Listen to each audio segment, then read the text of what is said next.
Ya inició la grabación. Perfecto. Muy bien, muchas gracias nuevamente. Estoy iniciando el video. Un abrazo, doctora Carrasco. Rocío, muchas gracias. Doctor Carrasco, muchas gracias. Comenzamos, doctores. Muy buenas tardes. El doctor Herbert Freire. Gracias. Desde el Hospital Guillermo Almenara hemos hecho unas altas labores para poder conversar con ustedes y realizar esta clase. Bien, vamos a iniciar con las láminas. Entonces, vamos a tocar el tema hoy día en lo que se refiere al tratamiento de la insuficiencia cardíaca. A ver, estamos entrando a la siguiente diapositiva, correcto.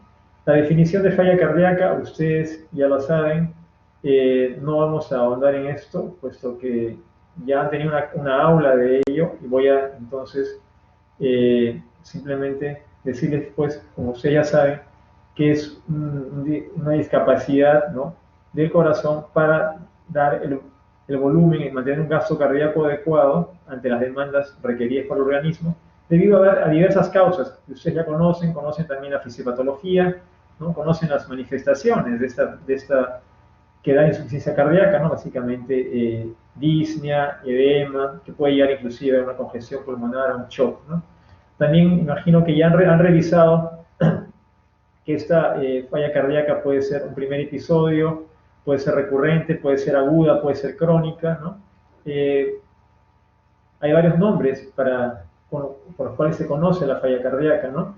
Se llamaba antiguamente retrógrada, anterógrada, derecha o izquierda, como pueden ver en la diapositiva, ¿no? De alto gasto, de bajo gasto, que es lo que se está usando ahora, ¿no?, en base a la fracción de eyección, que es un parámetro que nos da la ecocardiografía, que nos permite ver realmente si el ventrículo izquierdo es capaz todavía de mantener un gasto cardíaco adecuado o no, pese a un estado ya de falla, ¿no? Y esta a su vez puede ser aguda o crónica, puede llevarnos a una congestión pulmonar, sobre todo si es aguda, ¿no? Y también se conoce como diastólica o sistólica también, ¿no? Muy bien. Bueno, las clasificaciones... disculpe, alguien me ha dicho un poco más lento. Ok, disculpen, vamos entonces... vamos a hacerlo más despacio. Gracias.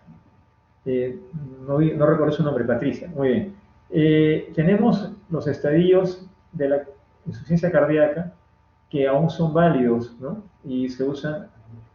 hay dos grandes clasificaciones, como pueden ver ustedes aquí. Una es basada en la estructura y el daño al miocardiocito, ¿no? Que es la famosa, es una clasificación del New York Heart, de la American College of Cardiology, American Heart Association también, ¿no? Entonces son 4 estadios, A, B, C y D, que son ya conocidos por ustedes, ¿no? Entonces, en el estadio A el paciente, digamos, no hay una anomalía detectada, pero es un paciente que no tiene síntomas ni signos, pero tiene riesgo de hacer falla cardíaca. Tal vez ha tenido un infarto, tal vez con alguna mínima repercusión. En el estadio B ya hay una falla estructural ya detectada y el paciente puede a veces persistir todavía sin síntomas. En el estadio C ya hay una anomalía estructural, hay un daño a la fibra cardíaca, acuérdense de la ley de Frank-Starling, y el paciente obviamente ya presenta síntomas y luego llega al estadio D, en la cual ya hay una enfermedad no solo cardíaca, cardiorrenal, pulmonar, y el paciente progresa a lo que es la falla cardíaca, ¿no?, terminal.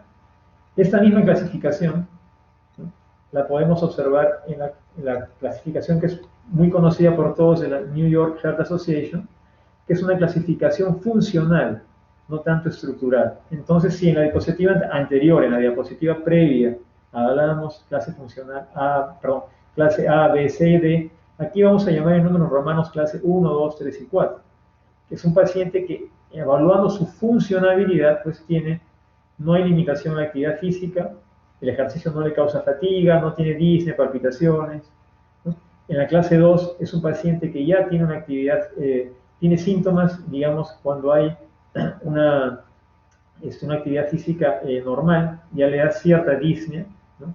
En la clase 3, esta disnea inclusive es se presenta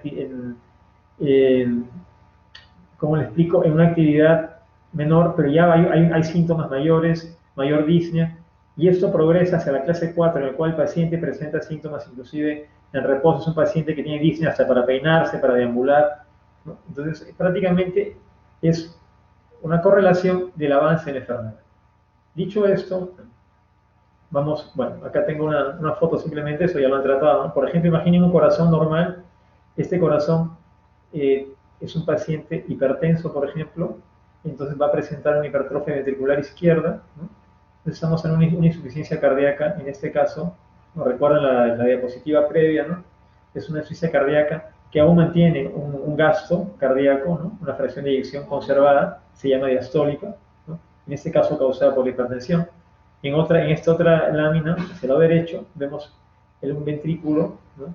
Dilatado, con la pared ya no, digamos, miren el espesor normal, aquí ven el espesor disminuido, bastante disminuido, ajá, exacto.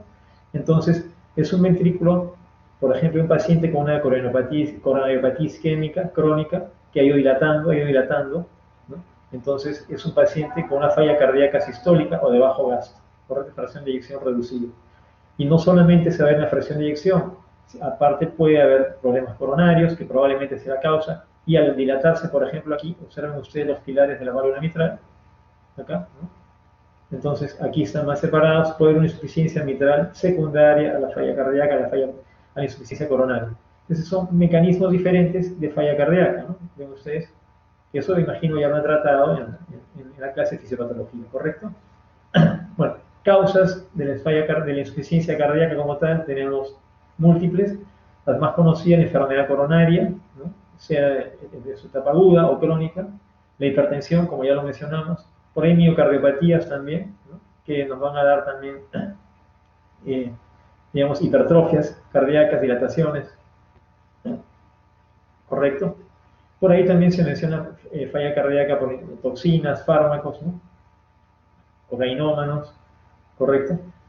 Ahora que estamos en esta pandemia del COVID, por ejemplo, hay alteraciones cardíacas que ya se han reportado en pacientes, ¿no? Básicamente miocardiopatías, pericarditis, ¿no? Entonces esos pacientes pueden quedar con secuela y ir a una falla cardíaca post-COVID, ¿no? Bien, es importante conocer esta clasificación de Killip, que ustedes tal vez ya la conozcan, pero igual es bueno repasarlo. Cuando un paciente presenta un infarto de miocardio, en un estadio 1 es un infarto leve, no transmural, no hay insuficiencia cardíaca, no hay una descompensación y el paciente pues va bien, sale de alta compensado, ¿no? En un estadio 2 el paciente ya es un infarto que va a dejar una secuela, hay un daño, una necrosis importante, hay una insuficiencia cardíaca, ¿no? Ahí puede haber ritmo de galope o no, ¿no? Entonces ya hay congestión pulmonar, ¿correcto? Que se dice que está en la mitad inferior de los campos, es el estadio 2 o Killip 2. Cuando es un Killip 3, es un edema con estertores, es una congestión, una falla cardíaca severa, o insuficiencia cardíaca severa. En el estadio 4 es cuando ya el paciente esto progresa y hay un shock cardiogénico, ¿no? Entonces, esta clasificación es importante porque nos permite ver la progresión de la falla cardíaca, nos permite ver la repercusión de la falla cardíaca aguda a nivel pulmonar, si hay congestión o no. Si queremos adentrar un poquito en la parte de hemodinámica, pues igual a la clasificación de Forrester, que esto tiene que ver ya con manejo de parámetros hemodinámicos con un catéter que es conocido como el Swan-Ganz, que mide presión y cuña pulmonar, ¿no? Entonces, cuando se habla en Forrester 3 o 4, tenemos una presión pulmonar elevada, un edema pulmonar franco, ¿no? Y shock cardiogénico. Bueno, entonces simplemente esto es un repaso para ya entrar a lo que es el tratamiento en sí. Acá ven ustedes, por ejemplo, ¿no? Un paciente infartado ha hecho un infarto apical, aquí. Hay una remodelación posterior, ¿no? Esa es la progresión del infarto, la necrosis, y ustedes observen cómo queda la zona apical, ¿no? Donde fue el infarto, hay una cicatriz, está adelgazada, por ende hay pérdida de contractilidad a este nivel, ¿no es cierto? Y esto, lo que el corazón inicialmente era un corazón elíptico, vamos a tener un corazón esférico, como vieron también en la imagen previa, un corazón esférico y digamos, formas biofísicas, ¿no? Ustedes saben, este corazón esférico no va a contraer igual que un corazón de esta forma elíptico, por ende el corazón pierde y baja su fracción de eyección, ¿no? Que es una falla cardíaca con, digamos, de bajo gasto. Muy bien. Los síntomas y los signos ya los conocemos, ¿no? La disnea básicamente.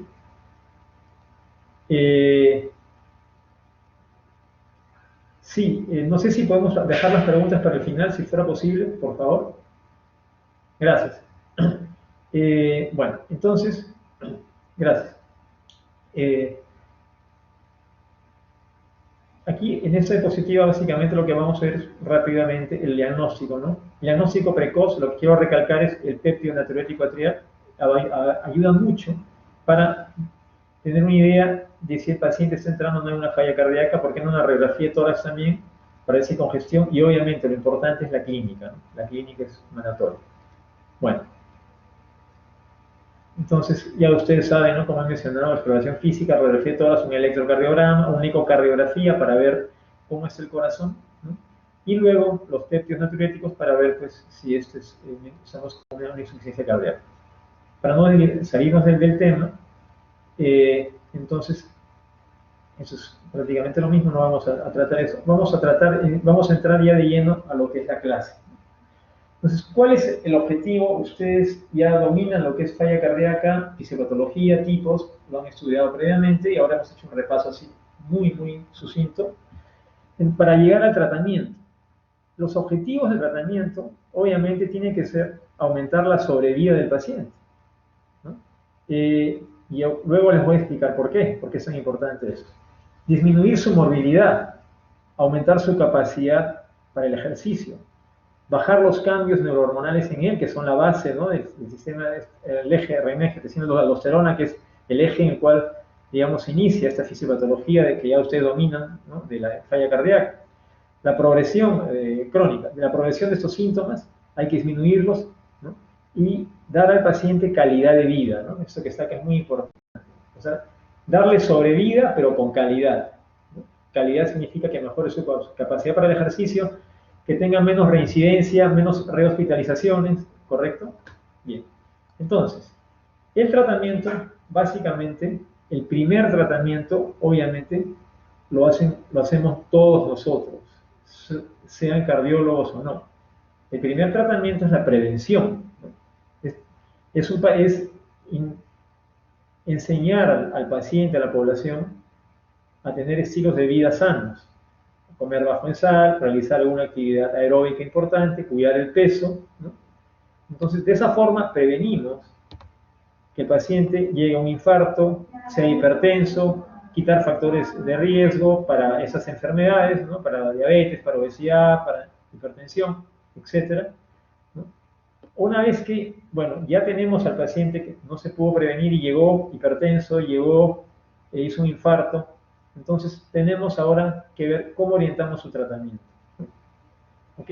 Entonces, el tratamiento no farmacológico hay que restringir la sal, el sodio, básicamente. Cuidar el peso, ¿no? Hay que medir el peso, si requiriese dar diuréticos, ¿no? Se personaliza la dosis. Obviamente inmunización, si es necesario, para evitar recaídas, neumonía, influenza, ¿no? Y hay que sugerir una actividad física supervisada, ¿no? Obviamente no se va a dar eso en los periodos pues, de descompensación, pero hay que dar una actividad física que sea supervisada, constante y, ¿por qué no, progresiva también?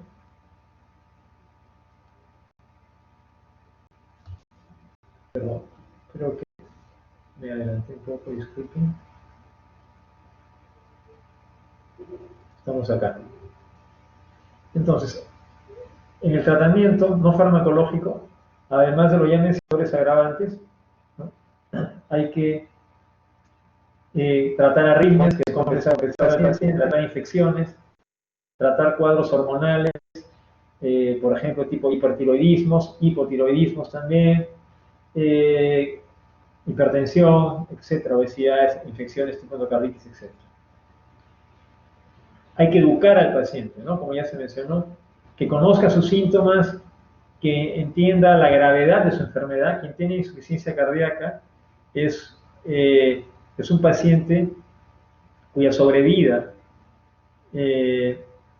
se va a cortar si él no se cuida y que tiene riesgo de que esto progrese a pesar de los tratamientos y lo lleve a un éxitos letales. Entonces, el paciente tiene que comprender primeramente esto y tiene que entender que si él colabora y mejora estilos de vida, puede evitar llegar al tratamiento farmacológico y o tal vez quirúrgico, ¿no? Entonces, educación es un tema principal. No olviden corregir factores agravantes, prevención, modificar estilos de vida y educación. Muy bien. Igual, se educa al paciente, ¿no? Se le explica todo lo que él quiera saber, ¿no? Dieta, ejercicio, actividad sexual, ¿no? Como ven acá, puede haber actividad sexual, pero tiene que estar, o sea, tiene que estar, primero tiene que ser el paciente evaluado, tiene que dársele ciertas pautas, ¿no? Para que el paciente no tenga temor también. Bien, entonces, ahora, antes de pasar al tema farmacológico, esta charla hemos dividido pues, en un preámbulo, ¿no? Luego corrección del tratamiento no farmacológico, luego farmacológico y al final el tratamiento, digamos, intervencionista quirúrgico, ¿no? Entonces, para terminar el tratamiento no farmacológico, tenemos que entender que el paciente tiene que tener observancia al tratamiento, sobre todo si esto fracasa y vamos a pasar al tratamiento farmacológico. El paciente tiene que cumplir el tratamiento, tiene que ser supervisado, tiene que darle una ayuda, si es necesario psicológica, ayuda de la familia, porque de lo contrario, este paciente, como es en muchos países, en sistemas de seguros privados, ¿no? El paciente con falla cardíaca es un paciente que demanda mucho gasto a la institución, al país. Si el paciente es educado y colabora, se adhiere al tratamiento, mejora su calidad de vida, mejora su pronóstico, su sobrevida, y también, si ven desde el punto de vista de la institución que lo está tratando, disminuye el costo, ¿no? Con mayor beneficio para el paciente. Entonces, el tratamiento farmacológico está básicamente regido por estos 4 pilares: diuréticos, para bajar la congestión, inotrópicos, vasodilatadores, antagonistas neurohormonales. Por ahí otros fármacos tipo anticoagulantes, antiarrítmicos. Vamos a tratar ellos para tener una idea básicamente de cada uno. Antes de pasar a ellos, es importante entender el contexto en el cual estamos trabajando. Es muy diferente la falla cardíaca aguda de la falla cardíaca crónica. Un paciente que viene por emergencia con congestión pulmonar, con una arritmia, con un infarto, ¿no? O un shock cardiogénico, será muy diferente a un paciente que vamos a tratar en consultorio en el cual estamos viendo que se deteriora. Entonces, brevemente, antes de entrar a la charla farmacológica, que es obviamente en el paciente compensado, en el paciente que acompañamos su evolución, vamos a tratar muy brevemente lo que haríamos con un paciente en la emergencia. Entendamos que la falla cardíaca es el estadio final al cual se llega por varios caminos. El paciente hipertenso no tratado adecuadamente, con los años va a llegar a falla cardíaca. El paciente con una valvulopatía cardíaca, mitral, aórtica, no tratado, cuando empeora, va a llegar a una falla cardíaca. El paciente infartado, el paciente con una miocardiopatía dilatada, va a llegar a una falla cardíaca. Entonces, como ven, la falla cardíaca es el punto final, de ahí que este tema es muy importante en sí, ¿no? Y el que ustedes comprendan la fisiopatología de la insuficiencia cardíaca, porque es el punto final al cual se llega prácticamente con todo el resto de entidades que ustedes van a revisar en ese capítulo de cardiología. Todas ellas van a llevar a la falla cardíaca de no ser corregidas o tratadas. Entonces, si tenemos un paciente que llega a la emergencia por cualquier causa, con una falla cardíaca, como el pulmón congestionado, un infarto en Killip 3, por ejemplo, o Forrester 4 chocado, entonces tenemos que actuar. Entonces, ¿ya los diuréticos nos van a servir? Sí, para un edema agudo de pulmón, diuréticos endovenosos. Inotrópicos, por supuesto, dobutamina, ¿no? Noradrenalina, ¿correcto? Al paciente hay que ver la causa. Entonces, aparte de todos los estudios laboratoriales en emergencia, inclusive ese paciente puede llegar a un estudio de cateterismo cardíaco. Cateterismo cardíaco significa cateterizar las arterias del corazón con un estudio de cineangiografía para ver si hay alguna lesión coronaria que pueda ser angioplastiada, colocado un stent o un bypass, ¿no? Aorto coronario. En muchos casos el paciente inclusive hay que ultrafiltrarlo, por ejemplo, ¿no? Inclusive con unos filtros que puedan absorber citoquinas o fenómenos o estos reactantes de fase inflamatoria. ¿Por qué? Para ayudar a que el paciente, digamos, se descongestione, a que ese corazón, bajando nosotros la postcarga, ese corazón pueda latir mejor. Entonces se le ayuda con inotrópicos, con diuréticos, y de esa forma se regula y se le da al paciente una chance de vida. Entonces, explicado esto para que básicamente entiendan que es el manejo en la emergencia es uno y el manejo en el paciente crónico es otro. Entonces, vamos ahora a ver lo que es, digamos, el tratamiento hospitalario, ¿no? Ya en sí, o el tratamiento ambulatorio. Entonces, comenzamos con un paciente, ¿no? En el cual nosotros tenemos que dar, recuerdan la diapositiva anterior, diuréticos, ¿no? Inotrópicos. Entonces, y también aquí entran los fármacos, los famosos IECAS o ARA2 también, ¿no? Que son aquellos que nos van a permitir, pues, justamente tratar, ¿no? Este eje neurohormonal en la falla cardíaca, ¿no? Entonces, siempre el paciente tiene que asociarle un diurético, un IECA o un ARA2, ¿no?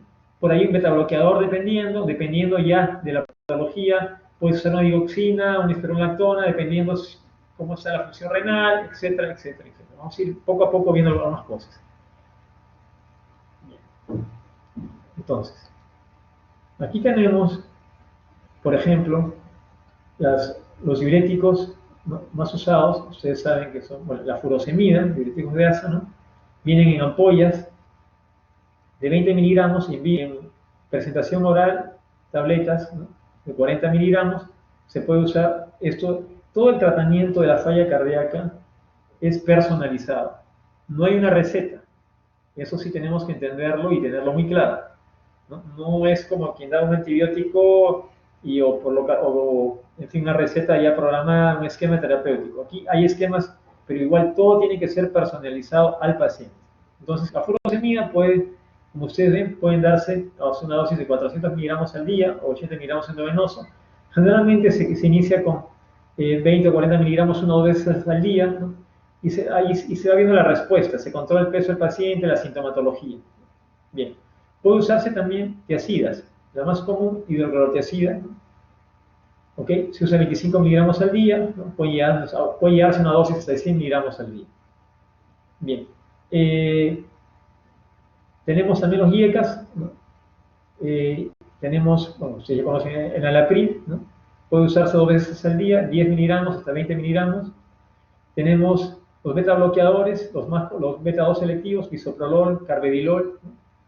Usamos 1.25 miligramos al día. En el otro comenzamos con dosis, siempre se comienza con dosis pequeñas de beta bloqueador, sobre todo para ver la respuesta.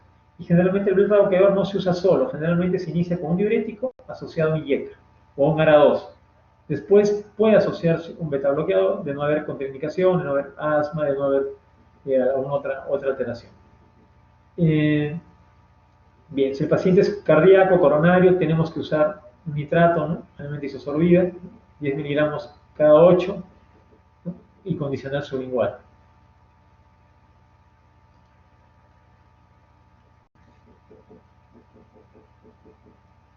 Entonces, si el paciente, acá básicamente, como les dije, esto es en la guía del Colegio Americano de Cirugía, de cardiología, paciente con falla cardíaca preservada, paciente hipertenso. Entonces, miren el título, es recomendaciones para el tratamiento de un paciente con fracción de eyección conservada. Este paciente, como hemos visto, es un paciente con fracción de eyección preservada, es una falla más que nada diastólica, ¿no? Ha llegado a esto por la hipertensión. Entonces, tenemos que ver controlar su presión, ¿no? En base a las guías que ustedes ya conocen de manejo de presión, fármacos de primera, segunda línea. También tenemos que ver en ellos que no haya, como haber una hipertrofia, puede haber focos de arritmia, que no haya fibrilación arterial, que es la arritmia más común, ¿no? Hay que usar diuréticos, definitivamente, evitar congestión, ¿no? Y bueno, si hay asociada otra patología, tipo patología coronaria o valvular, hay que corregir esta también, ¿correcto? Sí, patología de ritmo, marcapaso, etc. Bien.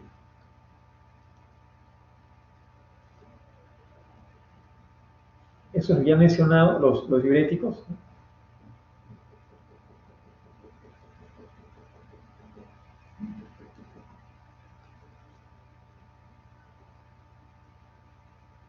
Bien. En cuanto a los ARA2, o antagonistas de los receptores de angiotensina, ¿no? Entonces, tenemos acá, por ejemplo, candesartán, valsartán, irbesartán, que es también bastante bueno, que se usa en pacientes sobre todo que son diabéticos y que tienen alguna nefropatía. Entonces, esto igual, se usa, por ejemplo, valsartán 40 miligramos cada 12, ¿no? Irbesartán pueden comenzar con una dosis también 150 cada 12, ¿no? O se va titulando hasta llegar a una dosis, a un manejo adecuado de la presión arterial. Se dice que tanto estos IECA, sobre todo los ARA2, van a favorecer la remodelación ventricular post-infarto. Esto va a ayudar a que el corazón mantenga de alguna forma, no se dilate esa forma esférica que les mencioné en diapositivas anteriores, en la cual pierde su capacidad contráctil y pierde eficiencia. Entonces, es un fármaco tenerlo presente. En el caso que requiramos que el paciente pues, se complique, que el paciente tenga una evolución desfavorable y tenemos que internarlo, ya no podemos manejarlo ambulatoriamente con los fármacos mencionados previamente, entonces al paciente tenemos que internarlo. ¿Qué es lo que se hace? Se procuran internaciones para que el paciente reciba pulsos o bolos, ¿no?, de algunos fármacos que van a ayudarlo a que el corazón se recupere, está el paciente hospitalizado y luego sale de alta y se le maneja. Generalmente eso se hace en las llamadas unidades de falla cardíaca, ¿no? El paciente son grupos de médicos, enfermeras, psicólogos, psicólogas, nutricionistas, es un equipo multidisciplinario que ya sigue a este paciente para evitar su deterioro. El paciente tiene que rehabilitarse y hacer ejercicios supervisados, cuidar su peso, un régimen de nutrición, un apoyo psicológico, ¿no? Y se interna para recibir, por ejemplo, ¿no?, en este caso, ven ustedes aquí el levosimendan, que es un inodilatador, ¿no?, es un fármaco que va a permitir mejorar el inotropismo cardíaco y al mismo tiempo va a producir una vasodilatación, ¿no? Entonces reciben dosis, por ejemplo aquí 12 microgramos kilo por 10 minutos, ¿no?, o infusión, ¿no?, para mejorarlo, para mejorar al paciente.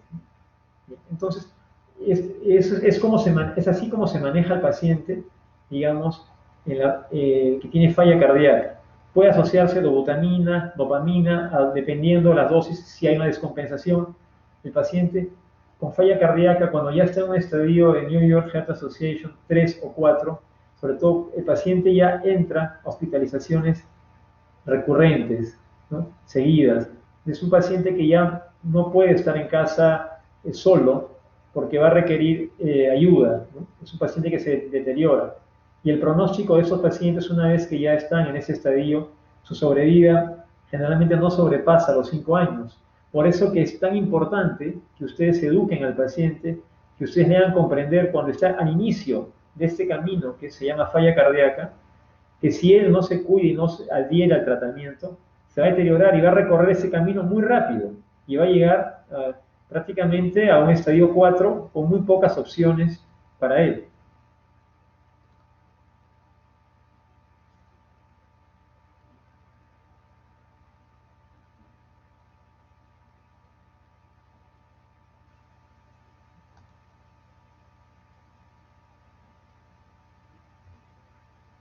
Aquí, en esta diapositiva, ¿no?, de falla cardíaca crónica, ustedes ven los diversos fármacos, ¿no?, IECA, ARA2, diurético, beta bloqueador, antagonistas de aldosterona, glicósidos cardíacos, ¿no?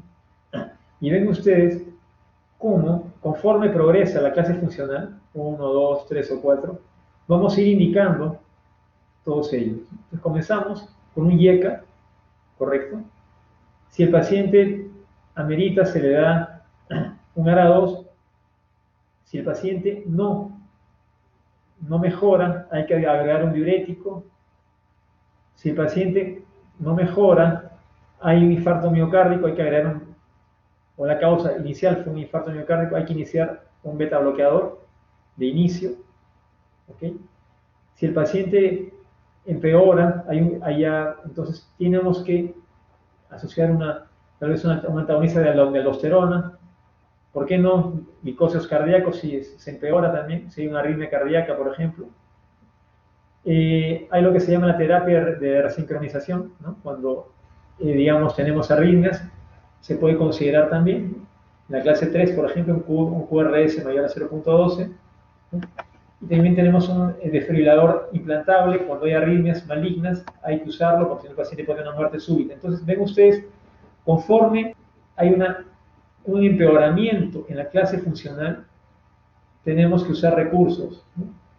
Entonces, nuestro almacén farmacológico, básicamente es lo que ya les he mencionado, ¿no? Por ahí hay fármacos inhibidores de la fosfodiesterasa que se usan, tipo la milrinona, ¿no? Aumenta el inotropismo.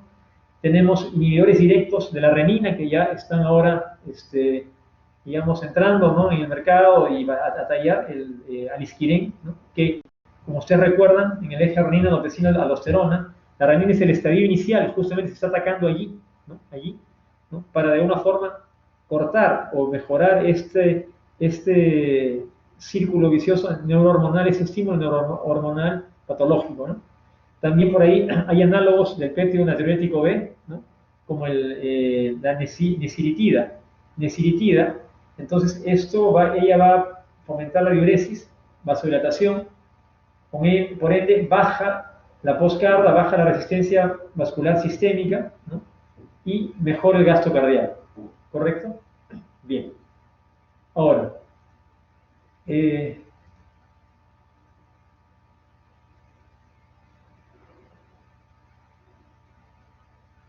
la misma diapositiva, vista en otro ángulo, ven los estadios A, B, C y D, ¿no?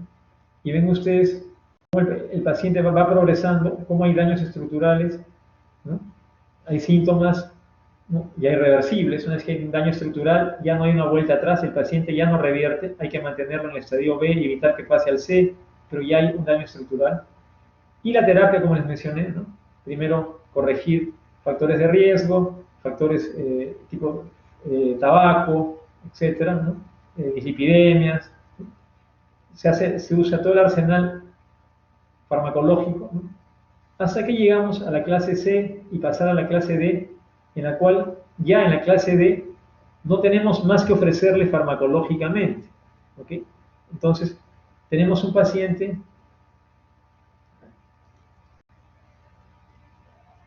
por ejemplo, es importante que ustedes entiendan, un paciente que está en clase 4, que necesita inotrópicos endovenosos, que no puede ir a casa, no toleró IECAS, tiene presión escuña pulmonar elevada, fracción de eyección muy baja al ecocardiograma. La fracción de eyección, ustedes saben, normalmente es en 55%.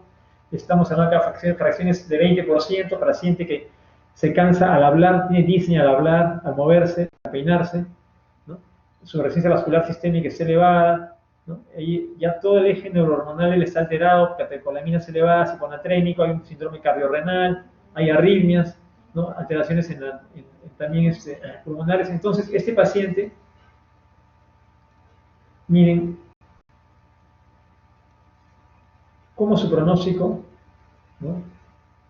De lo que estaba en una clase 1 o 2, cuando llega a la clase 4, miren la mortalidad anual. Si estamos hablando en un 5%, en la clase 4 estamos hablando en un 40%, 8 veces más de mortalidad si el paciente progresa en esa clase.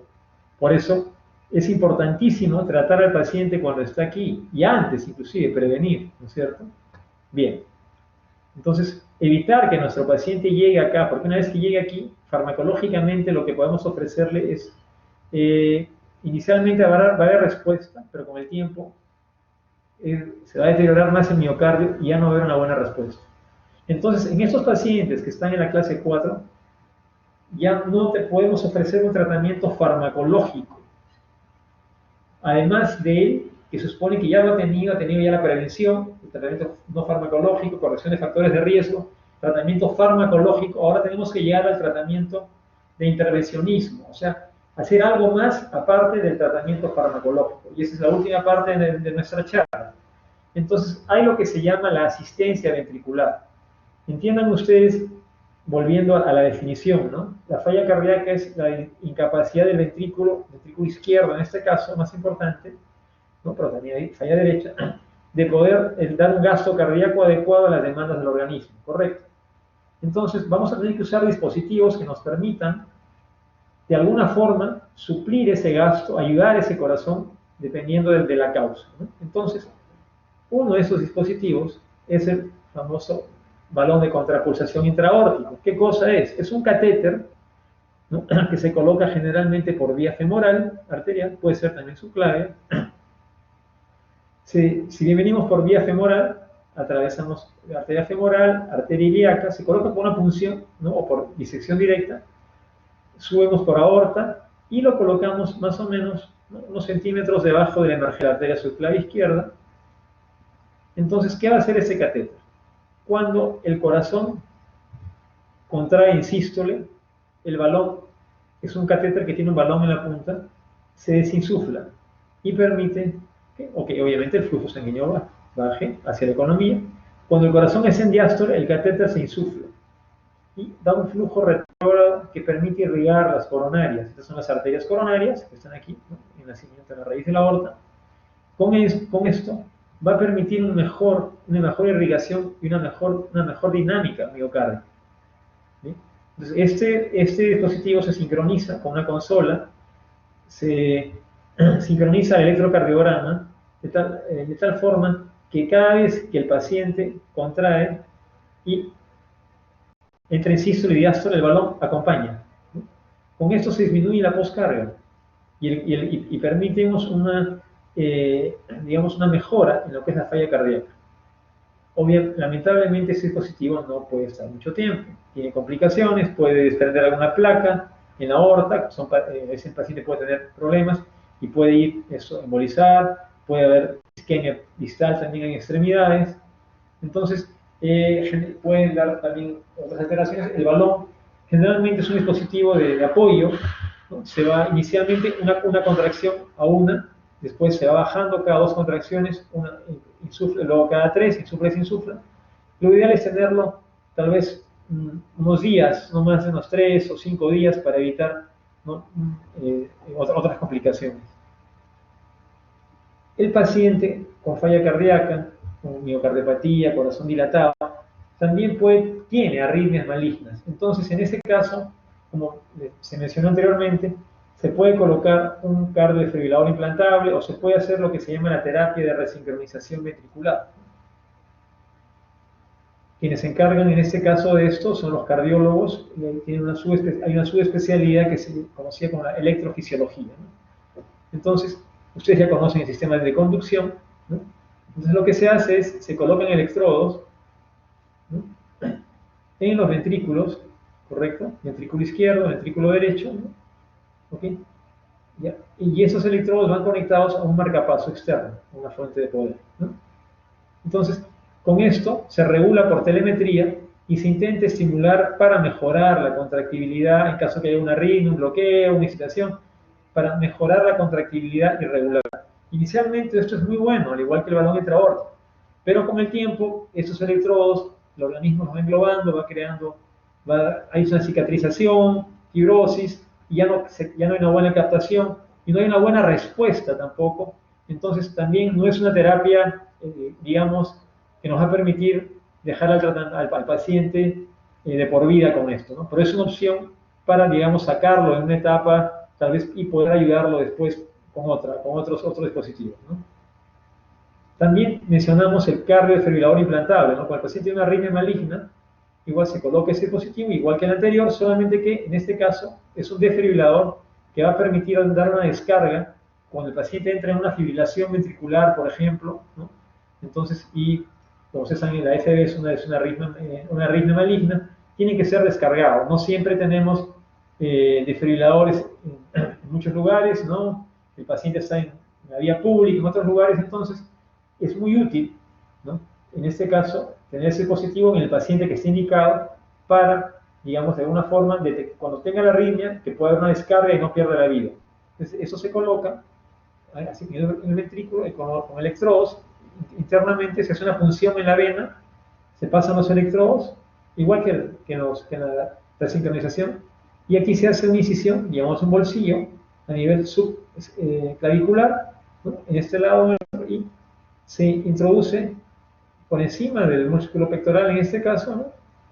La fuente de poder, luego se sutura, celular subcutáneo, piel, y queda ya esto conectado internamente, por fuera no se observa nada, y esto hay que cambiarle cuando requiera ya unos años, tal vez la fuente de poder, la pila, ¿no?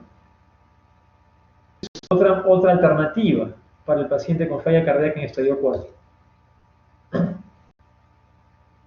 ¿Qué más podemos ofrecer al paciente en intervencionismo? Un paciente, por ejemplo, que lo hemos operado, que porque tenía falla cardíaca con valvulopatía, se ha cambiado la válvula mitral, requirió colocar un bypass, por ejemplo aquí, la arteria torácica interna, ¿no? Interna o conocida como mamaria, ¿no?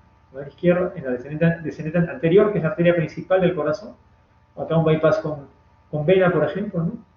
Acá esta arteria es una diagonal probablemente. Entonces, ¿qué ocurre? Hecha la corrección, tenemos que el corazón, recuerden, como les dije, toma una forma esférica. Entonces, mediante modelos ya computadorizados, se ve cuál es la forma inicial del corazón, cuál es la forma ideal, y hay esta malla que le llaman core cap, la cual entonces puede, además del tratamiento quirúrgico, no se va a justificar per se colocarla, si está en una cirugía a corazón abierto, pues entonces sí, se aprovecha y se coloca esta malla de alguna forma, suturándola con la forma ideal que tendría el corazón para ayudar a la contractibilidad. Bien. Ahora, ¿qué más podemos ofrecer al paciente que está en falla cardíaca? Tenemos la oxigenación por membrana extracorpórea o ECMO. ¿En qué consiste?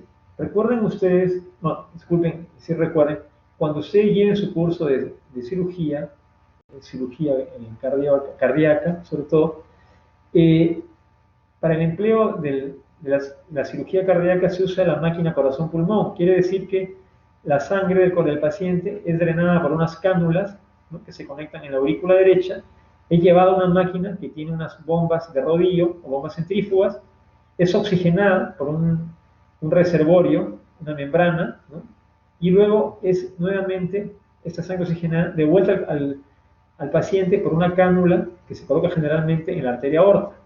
Este sistema es la circulación extracorpórea, cuando se trabaja con el corazón parado, ¿no? Se infunde una solución a base de aminoácidos o de potasio y el corazón pues osanguínea, y el corazón para poder cambiar una válvula, ¿no?, o hacer un bypass cardíaco, entonces coronario. Entonces, esa tecnología también se puede usar con el paciente consciente y sin tener el corazón abierto a nivel periférico, ¿no? No sería un ECMO central, sino un ECMO periférico. Ese es el aparato, ¿no?, con una consola, ¿no? Entonces, observen ustedes aquí, se drena la sangre, ¿no?, por esta cánula que pasa a nivel, hace una disección a nivel de la vena femoral, en este caso derecha, sube una cánula que llega a la altura de la desembocadura de la vena cava inferior. Esto es eco guiado, por si acaso, ¿no? De allí, la sangre que está en la desembocadura de la vena cava inferior, en la aurícula derecha, la sangre es retirada por una bomba centrífuga, y es luego oxigenada y es devuelta al paciente por la arteria femoral, y en este caso también usan acá una vía que es la vena cava, pero con sangre oxigenada, se diseca en la yugular, la vena yugular, y se coloca una cánula que vaya a la vena cava superior para devolver la sangre oxigenada, ¿no?, aquí al corazón y también a la parte superior del organismo, y a la parte inferior a nivel de la arteria femoral. Ese es el famoso ECMO, veno arterial o veno arteriovenoso, ¿no? Entonces, acá tienen un esquema mejor. Observen ustedes el circuito, ¿no? Se drena la sangre venosa por una cánula a nivel de la vena cava inferior, en la aurícula derecha. La sangre es llevada por una bomba centrífuga, es enviada a un oxigenador, que es este. Ahí se miden saturaciones de oxígeno, recibe oxígeno a presión y la sangre oxigenada es devuelta a la vena yugular, pero es sangre oxigenada, y también a la arteria femoral, en este caso. Hay varias combinaciones, pueden hacerlo en veno venoso, veno arterial, en arteria y vena femoral, depende mucho de la accesibilidad, del tipo de paciente, ¿no? Por ejemplo, en el COVID, pacientes con miocardiopatía, disculpen, con shock, y que tienen criterios, porque no se puede hacer en todo paciente, ventilatorios, pronóstico, edad, se usa el ECMO veno arterial o también el ECMO veno venoso, una cánula en vena femoral en un lado para drenar y otra en otro lado para llevar la sangre, para descansar el pulmón y que se recupere del daño que le produce este virus, y también para usar unos filtros que se pueden colocar acá que van a absorber las citoquinas, interleucina 6, que es la más conocida, que van a permitir, digamos, aminorar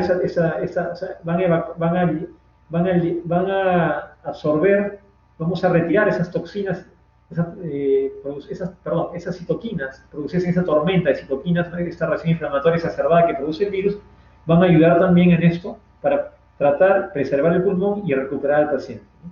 La experiencia con el ECMO en el MERS fue bastante prometedora, sinceramente. En el COVID está todavía, digamos, en estudio, pero se está usando. Muy bien, entonces el ECMO es otra alternativa.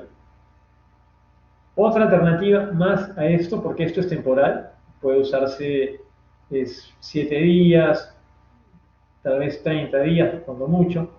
Tenemos los dispositivos de asistencia ventricular. ¿Qué significa? Son dispositivos que uno coloca, vamos a hacerlo acá mejor para que lo entiendan. Es una bomba, por ejemplo, ¿no? Y como el ventrículo izquierdo está prácticamente muy deteriorado, ya no consigue contraer, a pesar de todo lo que hemos hecho y lo que hemos conversado anteriormente, entonces ya quirúrgicamente bypaseamos el ventrículo, ¿no? Retiramos la sangre por la punta de, ¿no? Se coloca, ya es el corazón abierto, se coloca una cánula en la punta del ventrículo izquierdo, con unas suturas especiales, ¿no? en jareta y reforzadas. Se pasa esto a una bomba, y esta bomba devuelve la misma sangre, en este caso no se oxigena, el pulmón del paciente está bien, a la aorta. Entonces bypaseamos el ventrículo izquierdo. Una vez que la sangre está en la aorta, ya con una presión adecuada, con una función de bomba que el ventrículo no la puede realizar, la sangre ya vuelve a la economía. Se supone que es sangre ya oxigenada, que ha venido ya oxigenada desde el pulmón. Este dispositivo, ¿no? Digamos, inicialmente se usó como puente para trasplante, ¿no? Miren ustedes la experiencia en países del primer mundo, 3.400 y más pacientes, como un puente, pero ahora, dada la dificultad, incluso para donación de órganos, ¿no? Entonces se está usando como terapia de destino. Ya el paciente prácticamente queda con el dispositivo para toda la vida, ¿no? Entonces, ustedes ven aquí cómo se coloca, ¿no? Acá se ha hecho un conducto de Dacron a la aorta, aquí se hizo ya la cánula, lo están viendo, la bomba, y aquí hay un cable que sale externamente, se exterioriza hacia la piel a una fuente de poder que son las baterías, que son recambiables, ¿no? Y aquí ustedes pueden regular eso. Y el paciente vive con esto, eso es todo es interior, ¿no? Y puede hacer una vida, obviamente no va a ser normal, pero por lo menos tiene una calidad de vida y tiene una sobrevida, ¿no? Que no la tendría si estuviese, digamos, solamente con tratamiento farmacológico, estaría ingresando a hospitalizaciones en la unidad intensiva, con daño renal, daño pulmonar. Una vez que esto es irreversible, perdemos al paciente, ¿no? Hace neumonía, se congestiona, se infecta. En cambio, con esto, colocado a tiempo, el paciente revierte, su pulmón se compensa, su riñón se compensa y el paciente puede trabajar. Entonces, puede llevar una vida, digamos, con cierta calidad de vida, de hecho mejor que solamente con tratamiento farmacológico. La limitación de esto es obviamente el precio, ¿no? El costo. Y lo último que podemos ofrecer al paciente pues, es el trasplante cardíaco, ¿no? Como les digo, en el primer mundo ya están dejando el trasplante y están usando los dispositivos de asistencia ventricular como destino, ¿no? Por el costo y por la accesibilidad al trasplante cardíaco. Bien, entonces, en el trasplante cardíaco, la técnica más usada, bueno, antes era la técnica clásica, ¿no? O sea, se resecaban la aorta, la pulmonar, que son el pedículo, ¿no? Cardíaco, se resecaba la aurícula, ¿no? Izquierda, que a nivel de las venas pulmonares, ¿no? Y se resecaba la aurícula derecha. Ahora se usa la técnica bicaval, ¿no? Básicamente, en el cual se reseca aorta, pulmonar, pero se preserva en el receptor las venas pulmonares, ¿no? A nivel de la aurícula izquierda, y se resecan ambas cavas, la aurícula derecha. Algunos, una variante, hacen aquí en la bipulmonar, pero la más usada es la unilateral. Entonces, esto es en el receptor, ¿ok? Bien. Acá ven ustedes, una vez que llegue el órgano implantado, se va a colocar, ¿no? Primero se coloca abajo, la parte inferior obviamente, como vimos en la diapositiva previa aquí, se comienza suturando por la aurícula izquierda en sentido horario, ¿no? Así, aquí. Luego, bueno, es un poco complejo, porque hay que tener ciertos parámetros en lo que es simetría, ¿no? Luego se va a proceder a las suturas, ¿no? Pulmonar, aorta, ¿no? Y por último, las cavas, ¿no? Ustedes ven acá, ya está suturado, ya está prácticamente para suturar, y en la última que se hace es la cava superior. Entonces, esto es lo que es el trasplante cardíaco.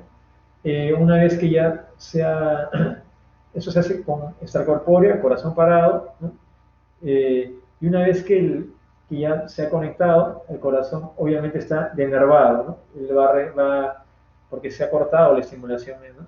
Vagal, entonces el corazón va a latir a un ritmo propio, hay que colocarle marcapasos, hay que regularlo, pero es una alternativa para el paciente, puesto que ya ha perdido prácticamente toda función cardíaca y entonces es un paciente recuperable, que su función renal está preservada aún, pulmonar, entonces es un paciente al que tenemos que dar la chance, ¿no? Entonces, el trasplante cardíaco es, digamos, el último estadio, ¿no?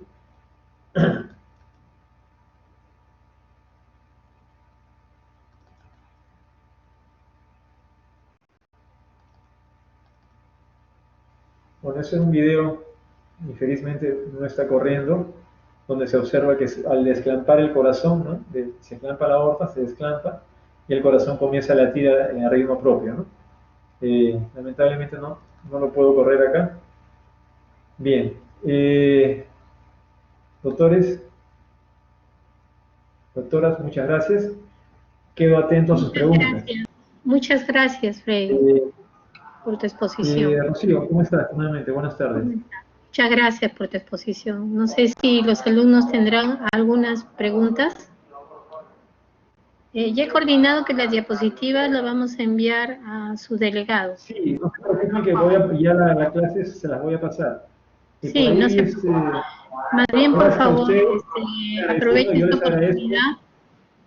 aprovecho esta oportunidad para agradecer al doctor Freire por su brillante exposición y también decirles, por favor, a los alumnos del Hospital Guillermo Almenara Irigoyen, que les estoy dejando mi teléfono para que me envíen sus correos y enviarles sus programaciones. Muchas gracias por su atención. No sé si tendrán preguntas.